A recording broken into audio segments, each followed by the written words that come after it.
Hi, എൻ്റെ പേര് അനീഷ. ഞാനിപ്പോൾ ഇറിഗേഷനിൽ സെക്കൻഡ് ഗ്രേഡായിട്ട് വർക്ക് ചെയ്യുന്നു. ഹോളി മാതയിൽ 2020 ഒക്ടോബറിലാണ് ഞാൻ ജോയിൻ ചെയ്തത്. ഫസ്റ്റ് എക്സാം KLDCയുടെ തേർഡ് ഗ്രേഡ് എക്സാം ആയിരുന്നു ഞങ്ങൾക്ക്. അതിൽ സപ്ലിമെൻ്ററി ലിസ്റ്റിലാണ് ഉണ്ടായിരുന്നത്. ഒരു 6 മാസത്തെ ട്രെയിനിങ്ങേ കിട്ടിയിട്ടുണ്ടായിരുന്നുള്ളൂ. 3 മാസമാണ് കംപ്ലീറ്റ് ആയിട്ട് ഉണ്ടായിരുന്നുള്ളൂ. സാറിൻ്റെ ഭയങ്കര ഒരു സപ്പോർട്ടായിരുന്നു. പഠിക്ക് ഫസ്റ്റായിട്ട് വന്നാണ് കയറിയിട്ടുണ്ടായിരുന്നുള്ളൂ. അപ്പോൾ ഭയങ്കര ടെൻഷനായിരുന്നു, നമ്മൾ പഠിച്ചാലാവോ. കാരണം പഠിച്ചു കഴിഞ്ഞിട്ട് ഡിഗ്രി കംപ്ലീറ്റ് ചെയ്ത് ഇറങ്ങി.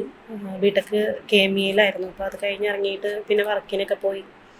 അതുകൊണ്ട് പഠിച്ചാൽ കിട്ടിയാൽ കൂടുമെന്നുള്ളൊരു ചിന്ത അന്നും ഉണ്ടായിരുന്നു.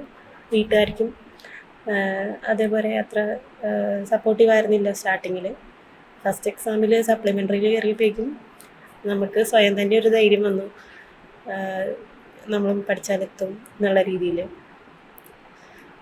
അതിനുശേഷം ഫുൾ ഓൺലൈൻ ക്ലാസ്സസ് ആയിരുന്നു. ആ സമയത്ത് കോവിഡിൻ്റെ റെസ്ട്രിക്ഷൻസ് ഒക്കെ ഉള്ളതുകൊണ്ട് മൊത്തമായിട്ട് ഞങ്ങൾ ഓൺലൈനിലാണ് പഠിച്ചത്. ഒരു നല്ല കമ്പൈൻ സ്റ്റഡി ഗ്രൂപ്പ് ഉണ്ടായിരുന്നു. ആമിനത്തായിരുന്നു അതിനെ ലീഡ് ചെയ്ത് വെച്ചത്. ഇപ്പോൾ അവിടെ ഹോളി മാതയിൽ ടീച്ചിങ്ങിന് കുറച്ച് നാൾ ഉണ്ടായിരുന്നു എത്താം. അപ്പോൾ ആമിനത്തെയും പിന്നെ ഞങ്ങൾ കുറച്ച് കൂട്ടുകാരെ ഒരുമിച്ച് ഡെയിലി നമ്മളായിട്ട് തന്നെ സാറിൻ്റെ ക്ലാസ്സസ് കഴിയുമ്പോഴേക്കും ഒരുമിച്ച് കൂടി ഇരുന്ന് ഓൺലൈനിൽ ഗ്രൂപ്പിൽ ലിങ്ക് വരും, അങ്ങനെ അതിനകത്ത് കയറിയിരുന്ന് പഠിക്കും. ഇത്ര സമയം പഠിച്ചു എന്നല്ല, മുഴുവൻ സമയം പഠിച്ചു എന്നാണ് ശരിക്കും പറയാനുള്ളത്. അത് ഓരോരുത്തർ ഫ്രീ ആവുന്ന സമയം അനുസരിച്ച് ഓരോരുത്തരായിരിക്കും ഓൺലൈൻ ക്ലാസ്സസിൽ പറഞ്ഞു കൊടുക്കാനുണ്ടാവുക. ഒരാൾ പഠിപ്പിച്ചു തന്നെ മാതിരി. ഇപ്പോൾ ഒരു നേരം ഒരാളാണ് ഫ്രീ ആയിട്ടിരിക്കണമെങ്കിൽ അയാൾ പറഞ്ഞു കൊടുക്കും, അടുത്ത നേരം അടുത്ത ആളാണെങ്കിൽ അങ്ങനെ പറഞ്ഞു കൊടുക്കും. അങ്ങനെ പറഞ്ഞ് തന്നെ പഠിച്ചത്. പിന്നെ കൂടുതലും സമയം ക്വസ്റ്റ്യൻ പേപ്പേഴ്സ് മാത്രമല്ല, സബ്ജക്റ്റിലോട്ട് ഇറങ്ങി ഓരോന്നും ഓരോ സബ്ജക്ട്സ് വെച്ച് ഷെഡ്യൂൾ ചെയ്ത് തന്നെ പഠിച്ച്. സാറ് പറയണ പോലെ തന്നെ ഇപ്പോൾ ഈ ഒരു സബ്ജക്റ്റ് ഇന്ന ദിവസം തീർക്കണം എന്ന് പറയുമ്പോൾ നമ്മൾ ആ സബ്ജക്റ്റ് എടുത്ത് പഠിച്ച് അതിൻ്റെ ക്വസ്റ്റ്യൻ പേപ്പേഴ്സ് ഡിസ്കസ് ചെയ്ത് പുതിയ ക്വസ്റ്റ്യൻ പേപ്പേഴ്സും ആൻസർ ചെയ്ത് പുതിയ അഡീഷണൽ ആയിട്ട് കിട്ടണത് നോട്ട് ചെയ്ത് അങ്ങനെ പറയണത് കംപ്ലീറ്റ് ചെയ്യാൻ മുഴുവനായിട്ട് പറ്റിയില്ലെങ്കിലും ഞങ്ങളെക്കൊണ്ട് പറ്റാവുന്ന അത്ര ഞങ്ങൾ കംപ്ലീറ്റ് ചെയ്ത് പോകാറുണ്ടായിരുന്നു. പിന്നെ എക്സാംസ് അറ്റൻഡ് ചെയ്യുമ്പോൾ കുറേ തെറ്റുകൾ സാറ് പറയണ പോലെ തന്നെ ഫസ്റ്റത്തെ ടെസ്റ്റുകളിലൊക്കെ നമുക്ക് തെറ്റുകളായിരുന്നു കൂടുതലും വന്നുകൊണ്ടിരുന്നത് വെച്ചത്. പിന്നെ സമയം പിടിച്ചും എങ്ങനെ സമയത്ത് നമ്മൾ തീർക്കണം, എത്ര നേരം ഒരു ക്വസ്റ്റ്യന് വേണ്ടി നമുക്ക് ചിലവഴിക്കാം, അങ്ങനെയൊക്കെ കൂടുതലും ക്വസ്റ്റ്യൻസ് എക്സാംസ് അറ്റൻഡ് ചെയ്ത് കഴിഞ്ഞപ്പോൾ നമുക്ക് അതിനുള്ളൊരു പ്രോപ്പർ ചാനൽ കിട്ടി. പിന്നെ എക്സാമുകളായിരുന്നു. തീർത്തും ടെൻഷനില്ലാതെയാണ് എക്സാമുകൾ അറ്റൻഡ് ചെയ്തുകൊണ്ടിരുന്നത് വെച്ചത്. ഉണ്ടാവും ക്വസ്റ്റ്യൻ പേപ്പർ കിട്ടണ വരെ നമ്മുടെ കയ്യിൽ ആ ടെൻഷൻ ഉണ്ടാവും. ക്വസ്റ്റ്യൻ പേപ്പർ കിട്ടിക്കഴിഞ്ഞാൽ എത്ര നല്ലോണം ചെയ്യാൻ പറ്റും എന്നാണ് നോക്കാറുണ്ടായിരുന്നത്.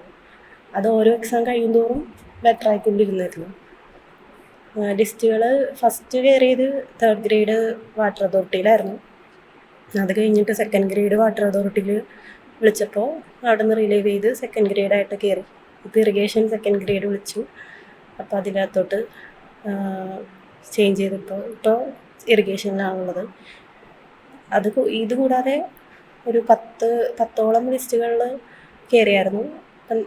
സെയിം കാറ്റഗറി ഒരു എക്സാമിൽ തന്നെ 2-3 കാറ്റഗറി വരുമല്ലോ. അപ്പോൾ അങ്ങനെ ഒരു എക്സാമിന് തന്നെ അങ്ങനെ കുറേ ലിസ്റ്റുകൾ നമ്മൾ വിചാരിക്കാത്തത് ഒക്കെ നമ്മുടെ കയ്യിലോട്ട് വന്നു. അപ്പോൾ ഇനിയിപ്പോൾ സാറിങ്ങനെ വീഡിയോ എടുക്കാൻ പറഞ്ഞത് പുതിയതായിട്ട് പഠിക്കാനുള്ള കുട്ടികൾക്ക് എന്ത് ആവും എന്നറിയാനാണല്ലോ. അപ്പോൾ നിങ്ങൾ പഠിക്കുക, മോട്ടീവ് ഒരിക്കലും കളയരുത്. വേറൊരാൾ പറഞ്ഞ് നമ്മുടെ ഒരു ഫയർ കളയരുത്. നമ്മൾ ഇറങ്ങിയത് പഠിക്കാൻ വേണ്ടിയാണല്ലോ. അപ്പോൾ അത് എത്രയും നന്നായിട്ട് ചെയ്യുക. എന്ത് ചെയ്യുമ്പോഴും കംപ്ലീറ്റ് ചെയ്ത് ചെയ്യുക. നല്ലൊരു ഇൻറ്റൻഷനോടുകൂടി തന്നെ ചെയ്യുക എന്ത് ചെയ്യുമ്പോഴും. ബാക്കിയുള്ളവർക്ക് പറഞ്ഞു കൊടുക്കാനാണെങ്കിലും എന്തൊരു അഡീഷണലായിട്ട് നമുക്ക് കിട്ടിയാൽ നമ്മളത് ഷെയർ ചെയ്ത് പഠിക്കുക. പിന്നെ എക്സാംസ് കൂളായിട്ട് അറ്റൻഡ് ചെയ്യുക. ടെൻഷനുകൾ നമ്മൾ നെഗറ്റീവ് അടിക്കാനേ സഹായിക്കുള്ളൂ. അപ്പോൾ മാക്സിമം നന്നായിട്ട് പ്രിപ്പയർ ചെയ്ത് പോവുക, എക്സാംസ് കൂളായിട്ട് അറ്റൻഡ് ചെയ്യുക.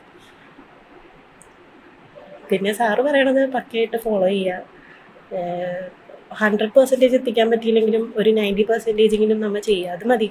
അത് ചെയ്ത് എല്ലാവരും അതേപോലെ തന്നെ ഇരിക്കുമല്ലോ പഠിക്കുന്നത്. പിന്നെ നമ്മൾ 100% എത്തിയില്ലെങ്കിൽ ആ 90% നമ്മൾ അതിനകത്തോട്ടൊരു ആത്മാർത്ഥത കാണിച്ചാൽ മതി.